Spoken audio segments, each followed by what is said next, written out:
Hello student, कैसे हो सभी लोग। तो कल हम लोग क्या पढ़ चुके थे, हम लोगों ने पढ़ा हुआ था कंपोनेंट ऑफ सेल। तो आज हम लोग पढ़ने वाले हैं that is a functions of, क्या पढ़ने वाले हैं, that is functions of cell organelles. ठीक, फंक्शंस ऑफ सेल ऑर्गेनेल्स। तो हम लोग सबसे पहले देखेंगे फंक्शंस ऑफ ER। ठीक है, मतलब एंडोप्लाज्मिक रेटिकुलम जो होता है, एंडोप्लाज्मिक रेटिकुलम। ठीक, एंडोप्लाज्मिक रेटिकुलम। तो एंडोप्लाज्मिक रेटिकुलम में हमारे पास दो आते हैं, एक आता है RER और एक आता है SER। ठीक है, तो हमारे पास दो आ जाएंगे, एक तो हमारे पास आ जाता है डेट इज RER और दूसरा हमारे पास आ जाएगा डेट इज SER। ठीक, RER क्या होता है, RER होता है डेट इज रफ, क्या हो जाता है, that is rough endoplasmic reticulum, rough endoplasmic reticulum. और दूसरा हमारे पास हो जाता है that is smooth endoplasmic reticulum. ठीक, क्या फंक्शन होता है RER का। तो देखो यहाँ पे क्या होते हैं, यहाँ पे राइबोसोम प्रेजेंट होते हैं। क्या होते हैं, ribosome present here, ribosome present here, जिसके वजह से ये क्या करता है, ये बनाता है प्रोटीन। ठीक है, तो ये क्या कर रहा है, सिंथेसिस ऑफ प्रोटीन। तो ये प्रोटीन का फॉर्मेशन करता है।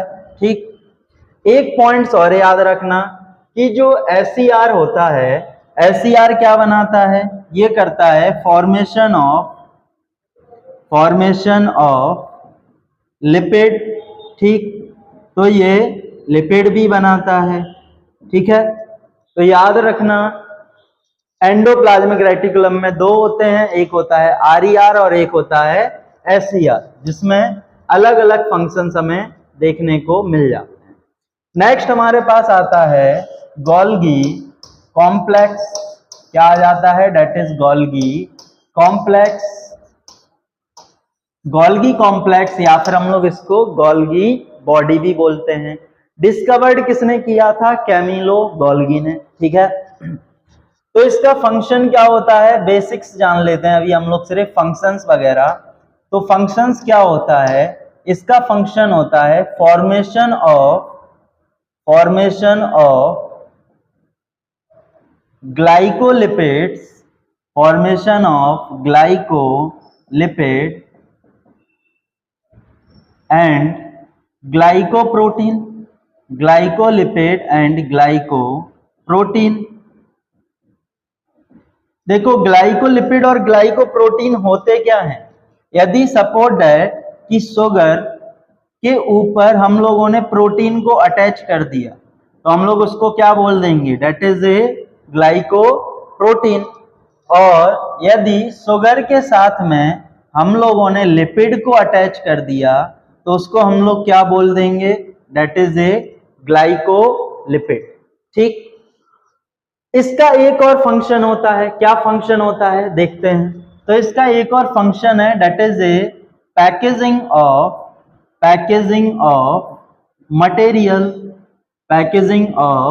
मटेरियल।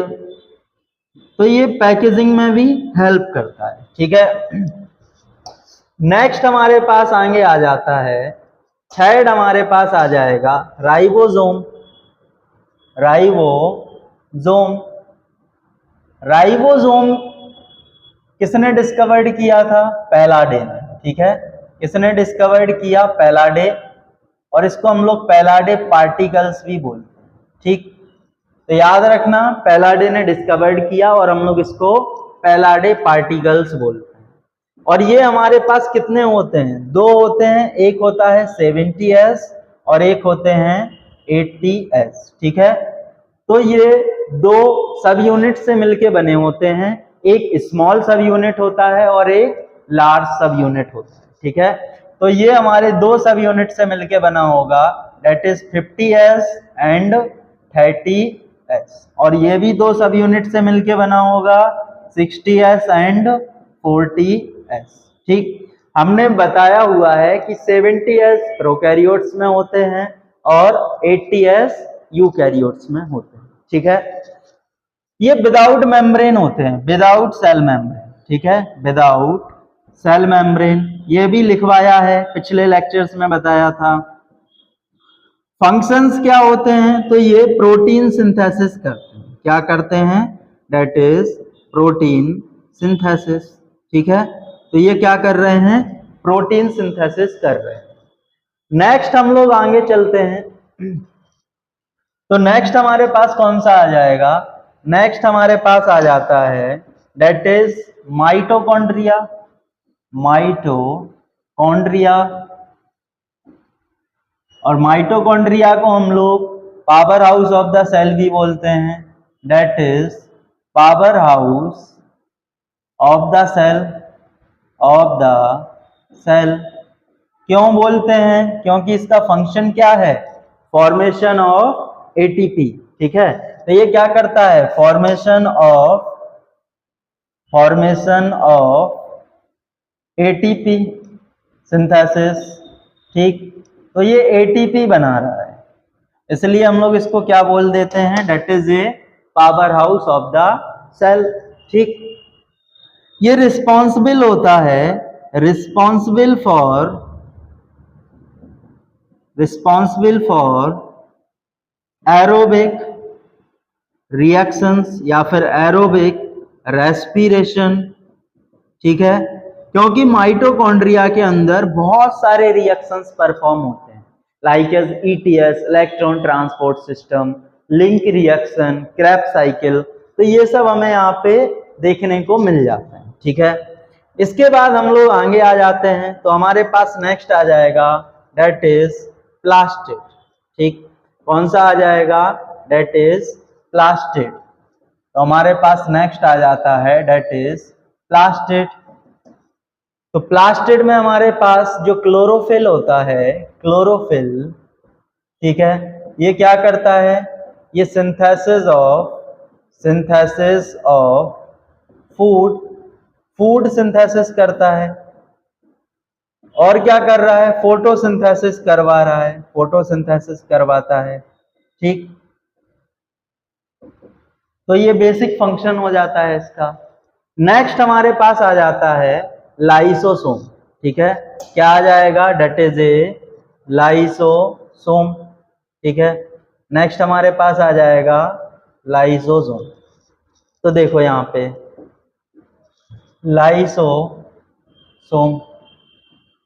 लाइसोसोम का भी एक दूसरा नाम होता है, इसको हम लोग सुसाइडल बैग ऑफ सेल भी बोल रहे हैं, सुसाइडल बैग ऑफ सेल। क्यों ऐसा बोला जाता है, क्योंकि देखो यहाँ पे क्या होते हैं, यहाँ पे कुछ हाइड्रोलिटिक एंजाइम्स होते हैं, ठीक है। क्या होते हैं, different types of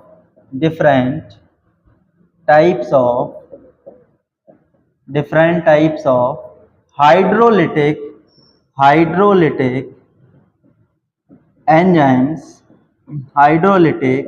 enzymes are present, ठीक है। Different types of hydrolytic enzymes are present. कौन से एंजाइम्स हैं, तो उनके नाम जान लेते हैं। यहाँ पे कुछ एंजाइम्स होते हैं, याद रखना, यहाँ पे हो जाता है। तो यहाँ पे हमें कौन से एंजाइम्स देखने को मिलते हैं, डेट इज लाइपेज, ठीक, जो कि लिपिड को डाइजेस्ट करता है, ठीक है। क्या कर रहा है, डाइजेशन ऑफ लिपिड, ठीक। कार्बोहाइड्रेज हो जाता है, कार्बोहाइड्रेज, जो कि किसको डाइजेस्ट करता है, कार्बोहाइड्रेज को या फिर कार्बोहाइड्रेट को, ठीक। यहाँ पे होता है न्यूक्लियस। न्यूक्लियस ये किसको डाइजेस्ट करेगा? न्यूक्लिक एसिड को, न्यूक्लिक एसिड, ठीक। और होता है यहाँ पे प्रोटीएस। प्रोटीएस, और ये किसको डाइजेस्ट करता है? प्रोटीन, ठीक। किसको डाइजेस्ट कर रहा है? प्रोटीन, ठीक है। एक और पॉइंट याद रख लेना यहाँ पे कि ये वर्क करते हैं that enzymes work as acidic pH, work as acidic pH, और ये कितना होता है? 5, ठीक। तो कितने पे वर्क कर रहे हैं इस चीज को याद रखना। न्यूक्लियस के बारे में हमने बताया ही था कि किसने डिस्कवर्ड किया था? रॉबर्ट ब्राउन ने। फंक्शन क्या होता है? ये हमारे सेल को कंट्रोल कर रहा होता है, ठीक है। इसके बाद कुछ पॉइंट्स और याद रखना, यहाँ पे नोट करके लिख लेना, ठीक। क्या पॉइंट्स हैं आइए देखते हैं। तो नोट करके इन पॉइंट्स को नोट करना क्या कि हमारे पास न्यूक्लियस प्लास्टिड्स एंड माइटोकॉन्ड्रिया जो होते हैं, माइटोकॉन्ड्रिया आर सेमी ऑटोनोमस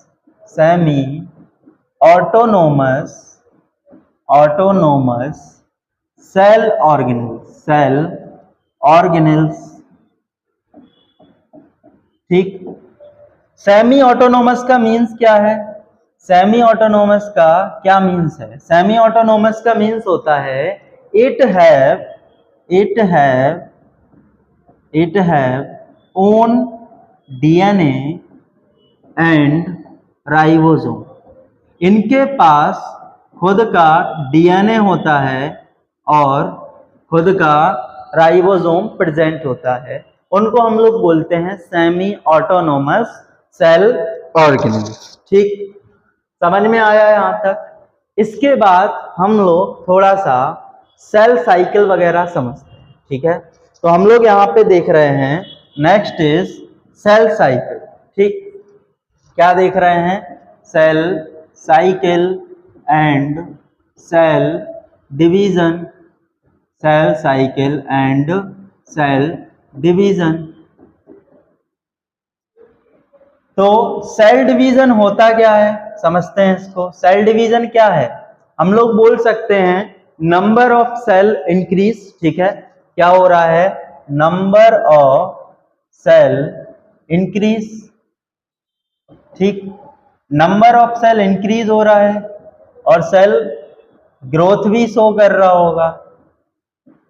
तो इसी को ही हम लोग क्या बोल देते हैं? That is a cell division, ठीक। सेल साइकिल जो होता है ये एक पूरा साइक्लिक इवेंट है, ठीक है। मान लो ये पूरा एक साइक्लिक इवेंट होता है। साइक्लिक इवेंट का मतलब इसमें पहले एक साइकिल स्टार्ट होगा देन दूसरा साइकिल आएगा, ठीक है। तो ये कंप्लीट साइक्लिक इवेंट है। और सेल साइकिल में हमारे पास कितने फेज होते हैं? बेसिक समझो अभी तो सेल साइकिल में हमारे पास बेसिकली 2 फेज आ जाते हैं, ठीक है। कौन कौन से फेज आ जाएंगे? तो एक हमारे पास आता है डेट इज इंटरफेज, और दूसरा हमारे पास आ जाता है डेट इज एम फेज, ठीक। कितने फेज आते हैं? 2 फेज आते हैं, इंटरफेज एंड एम फेज। आइए थोड़ा सा इसको समझते हैं। इंटरफेज जो होता है इसको हम लोग प्रिपरेटरी फेज भी बोलते हैं, प्रिपरेटरी फेज, ठीक। प्रिपरेटरी फेज क्यों बोला? क्योंकि सेल का मोस्टली टाइम इसी में ही खर्च होता है। 95% टाइम जो लगता है सेल को वो कहां पे लगता है? वो लगता है हमारे इंटरफेज में, ठीक। इसको हम लोग क्या बोलते हैं? That is a division phase, division phase. या फिर डिविजिबल फेज भी बोल सकते हैं, क्योंकि यहाँ पे सिर्फ सेल ओनली 5% टाइम या फिर 5% टाइम कंज्यूम कर रहा होता है। ठीक है, अब देखो आगे जाके जो इंटरफेज होता है इसके भी कुछ टाइप्स होते हैं। इंटरफेज जो है इसके कुछ टाइप्स होते हैं। ठीक, types of interface, types of interface कौन से टाइप्स हैं, कितने टाइप हैं। ठीक है, तो देखो यहां पे हमारे पास 3 टाइप आ जाते हैं। कौन कौन से 3 टाइप्स आ जाएंगे, तो हमारे यहां पे आ जाते हैं 3 टाइप्स। एक तो हमारे पास हो जाएगा दैट इज G1 फेज, दूसरा हमारा हो जाएगा that is A S phase, और तीसरा हमारा हो जाता है that is A G2 phase. ठीक, तो ये 3 फेज होते हैं। इन तीनों फेजों के अंदर अलग अलग रिएक्शंस परफॉर्म हो रहे होते हैं। जैसे G1 फेज जो है, यहाँ पे कुछ some important protein and RNA synthesis and RNA synthesis. ठीक है, यहां पे क्या हो रहा है इसके अंदर, इसमें हमें देखने को मिलता है कि DNA सिंथेसिस होता है। क्या होता है, सिंथेसिस ऑफ DNA। यहाँ पे DNA सिंथेसिस हो रहा है, और क्या हो रहा है, और यहाँ पे बन रहे हैं हिस्टोन प्रोटीन्स। ठीक है, क्या हो रहा है, that is formation of histone protein, histone protein. ठीक, और लास्ट में क्या हो रहा होता है, यहाँ पे भी सेम हमें देखने को मिलता है जो हमें G1 फेज में देखने को मिल रहा था, प्रोटीन एंड RNA फॉर्मेशन। ठीक है, RNA फॉर्मेशन। ठीक, एक पॉइंट और याद रखना कि जो G1 फेज होता है, G1 फेज जब एग्जिट कर जाता है, एग्जिट फ्रॉम G1, उसको हम लोग क्या बोलते हैं, कॉल्ड G0 फेज। ठीक है, क्या बोल देते हैं, दैट इज G0 फेज। मतलब यहां पे अभी कोई भी सेल्स डिवाइड नहीं कर रहे होंगे। ठीक है, इसके बाद आते हैं हम लोग M फेज। M फेज, ठीक है, M फेज, M फेज में हमारे पास सबसे पहले आ जाता है दैट इज ए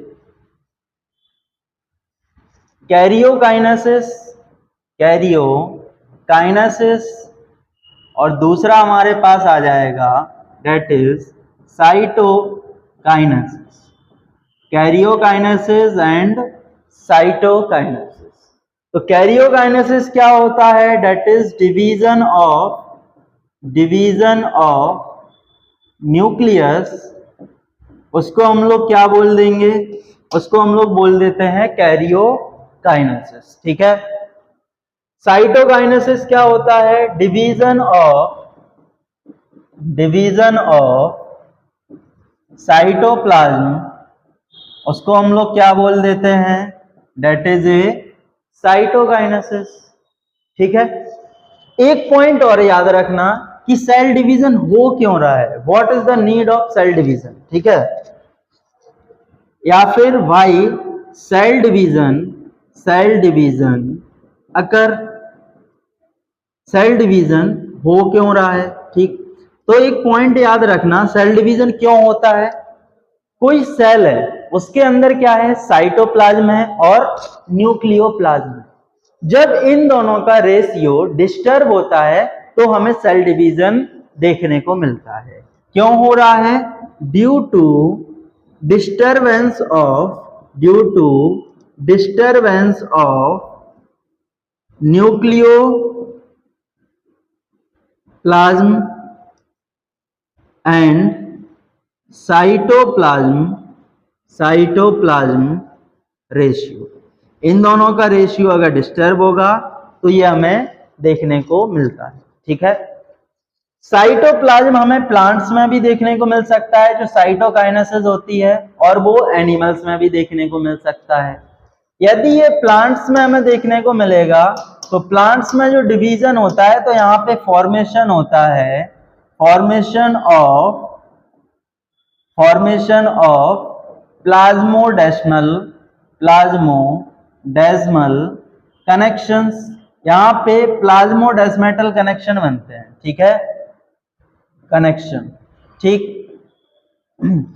यदि एनिमल्स में होगा तो एनिमल्स में क्या होगा, हमें यहाँ पे सेल प्लेट देखने को मिलेगा। क्या देखने को मिलेगा, सेल प्लेट। तो यहाँ पे क्या हो रहा है, फॉर्मेशन ऑफ सेल प्लेट। ठीक, अब देखो हम लोग आते हैं एम फेज। तो आगे जाके एम फेज या फिर कैरियोकाइनेसिस को हम दो टाइप्स में डिवाइड कर देते हैं। कौन से दो टाइप्स, तो कैरियोकाइनेसिस जो है इसको हमने दो टाइप्स में डिवाइड किया। ठीक, एक तो हमारे पास हो जाता है दैट इज माइटोसिस, और हमारा दूसरा क्या हो जाएगा, दैट इज मियोसिस। ठीक, माइटोसिस एंड मियोसिस। अब माइटोसिस जो है, माइटोसिस को हम लोग बोलते हैं दैट इज इक्वेशनल डिवीजन। ऐसा क्यों बोला ऐसा, क्योंकि यहाँ पे जो क्रोमोसोम का प्लॉइडी है वो सेम रहता है। ठीक है, सपोज दैट कि अगर हमारे पास 46 क्रोमोसोम है और अगर माइटोसिस हुआ तो ये 46 ही रहेंगे। ठीक, इसलिए इसको क्या बोला हमने, that is A equational division. ठीक है, ये हमें किसमें देखने को मिलते हैं, दैट इज अकर इन किसमें देखने को मिल रहा है, अकर इन सोमैटिक सेल्स मतलब जो कैरेक्टर्स एक जनरेशन से दूसरे जनरेशन में नहीं जाते हैं, सोमैटिक सेल्स। ठीक है, अब देखो माइटोसिस के भी कुछ फेजेस होती हैं। कौन कौन से फेजेस हैं वो हम लोग यहाँ पे देख लेते हैं। ठीक, तो देखो कौन कौन से फेज आ जाएंगे, तो हमारे पास फेज आ जाते हैं। सबसे पहले हमारे पास आ जाएगा दैट इज ए प्रोफेज। ठीक है, कौन सा होगा, दैट इज प्रोफेज। दूसरा हमारे पास होता है मेटाफेज। तीसरा हमारे पास होगा एनाफेज। चौथा हमारे पास कौन सा हो जाएगा, टीलोफेज।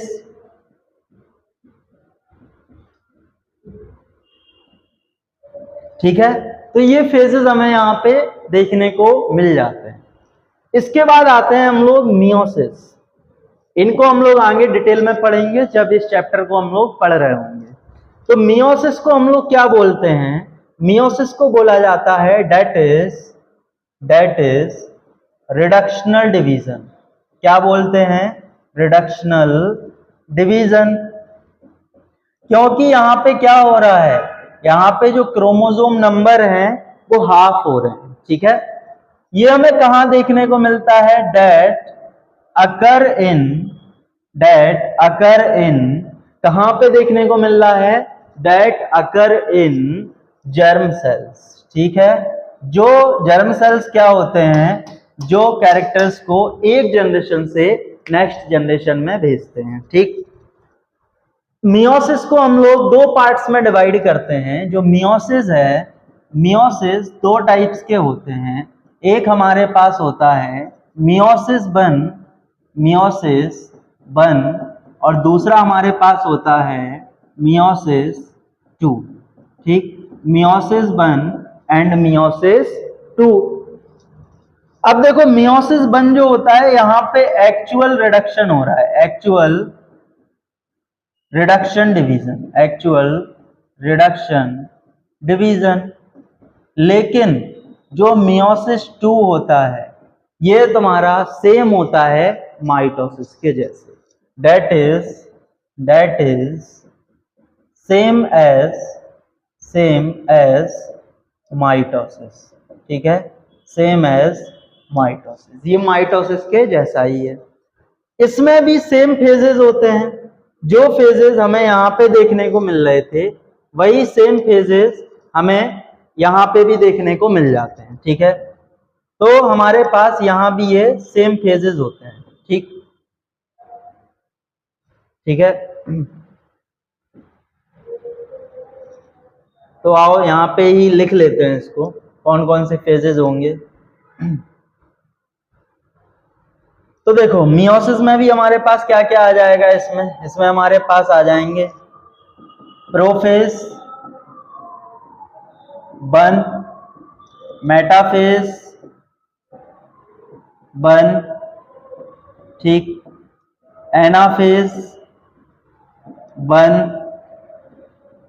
और टीलोफेज 1, ठीक, ये आ जाते हैं। लेकिन यहाँ पे प्रोफेज को फिर से डिवाइड किया जाता है, ठीक है, प्रोफेज को हम लोग फिर से डिवाइड कर रहे हैं कुछ फेजेस में, ठीक।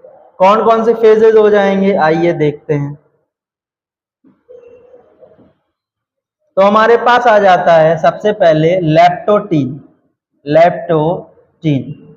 दूसरा आ जाएगा डेट इज जाइगोटीन, तीसरा आ जाएगा डेट इज पैचिटीन, नेक्स्ट आ जाएगा डिप्लोटीन और लास्ट आ जाता है डेट इज डायाकाइनेसिस, ठीक। इनको भी हम लोग जब चैप्टर पढ़ेंगे तब डिटेल में पढ़ेंगे। मियोसिस 2 भी सेम फेजेस होते हैं, बस यहाँ पे 2 लगा होता है। क्या क्या हो जाएंगे, यहाँ पे हमारे पास हो जाएगा प्रोफेज 2, ठीक, और मेटाफेज 2, एनाफेज 2 और लास्ट आ जाएगा डेट इज टीलोफेज 2, ठीक। तो ये फेजेस हमें यहाँ पे देखने को मिलते हैं। आइए थोड़ा मियोसिस एंड माइटोसिस को समझते हैं। सपोज दैट हमारे पास 2n प्लॉइडी हमें देखने को मिला। अब यहाँ पे क्या हुआ, यहाँ पे हुआ है मियोसिस, और जब मियोसिस होगा, मियोसिस फर्स्ट, तो हमारे पास क्या होगा, ये हाफ हो जाएंगे नंबर, तो हमारे पास n 2 सेल्स बन गए, ठीक है। अब यहाँ पे क्या होगा, अब यहाँ पे होगा मियोसिस 2, और मियोसिस 2 जब होगा, मियोसिस 2, तो हमने बताया था कि जो मियोसिस 2 होता है वो सेम होता है किसके, माइटोसिस के। तो हमारा यहाँ पे n प्लॉइडी का फॉर्मेशन हो जाएगा, ठीक। तो यहां तक समझ गए सेल डिवीजन को अच्छे से। नेक्स्ट हम लोग आगे पढ़ेंगे कल चैप्टर में, ठीक है। आगे बायोमोलिक्यूल्स हम लोग डिस्कस करने वाले हैं नेक्स्ट लेक्चर में। तो यहां तक पढ़ लेना, प्लेलिस्ट बना हुआ है, शुरू से ही देखते हुए चलना। हम लोग कंप्लीट जो भी इसका बेसिक होगा वो कंप्लीट समझेंगे, देन हम लोग चैप्टर स्टार्ट करेंगे साइटोलॉजी से, ठीक है। तो मिलते हैं आपको नेक्स्ट लेक्चर के साथ।